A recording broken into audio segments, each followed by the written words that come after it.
All right, so I've got you as a student. I think that's great. Jim, people say I need singing lessons. Really? I've been playing music for a long time, and people say I should take some singing lessons. They're Well, right. You know what? That's what we're here for today. Okay. Okay. So let me start by explaining to you that I kind of like to look at the voice as a three-part, three-geared instrument. Okay. And that the problem with people right from the beginning is they have this tendency to think that it's more like a car with one gear. And the higher that they go, just like if you had a car with one gear, the faster you go, the harder the engine would have to work. Sure. And that's what people sort of approach their top notes for. Okay. They also have a misconception as to what falsetto and head voice is. And those two things together cause a lot of problems about how to look at the voice as a holistic, connected thing. So and then especially when, men have this tendency to feel funny about allowing their voice to go to certain places high. Women have kind of the tendency to feel weird about going too low. And all of these things you actually have to allow your voice to do. And I've got tricks, a lot of tricks in the beginning, and that's exactly what they are. They're tricks to start to show you how to feel your voice in three different positions. It takes a little bit of explaining here in the beginning about what that really means.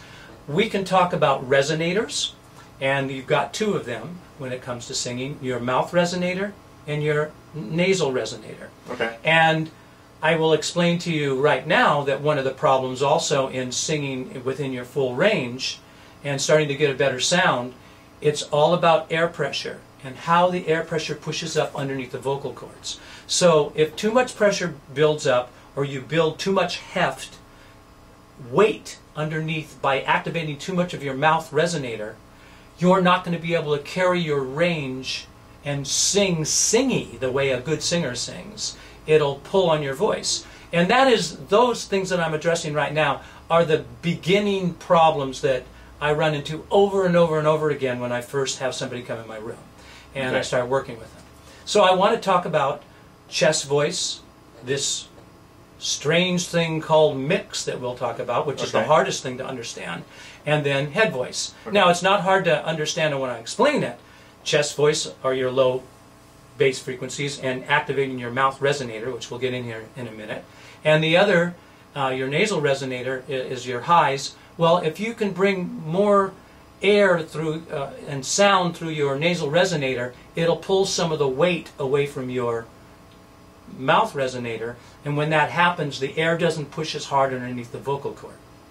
Okay. So right off, before you ever sing a note and all, I'm explaining to you that the trick here is to understand how to bring air pressure through. Now, old school is sing from the diaphragm, sing with support, drop your jaw, open up your mouth, get your throat really open. These are the things that you hear from choir directors and a certain amount of teachers even. My grandmother. Over and over and over again, that's Yeah. what they say. Yeah. Now, let me start by saying I'm not putting anything down about those things. It's not that those things are not true, because they are true.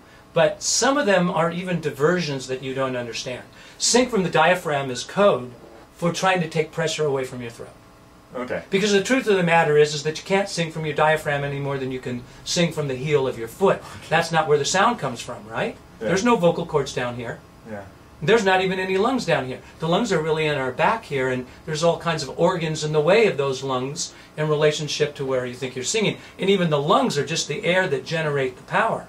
The real sound is coming out of here. Okay. The problem has always been to talk about this is to bring attention to something that you don't want to bring attention to. Okay. And that attention is what the problem is.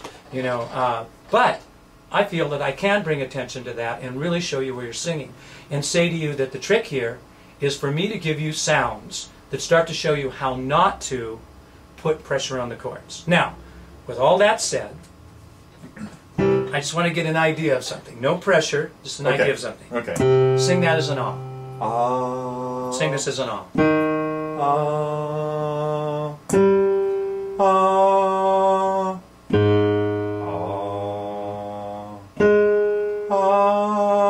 Okay, so now that's test number one. You can hunt and peck. I'm hunting and pecking, and you're finding the notes. That's a good thing, okay? Okay. Sometimes I have someone come in here, they can't find the notes at first. That's Yeah. okay, and it's all right because I know what to do Yeah. to help them. That's number one. Now, I'm going to Neil school right now. I'm learning about you Sure. before I start to show you how to do these things. So now we're going to take this 5-note pattern, and I want you to sing an ah vowel sound. And I'm going to vocalize you up through your range, and I'm going to see what happens. Okay. Simple as that.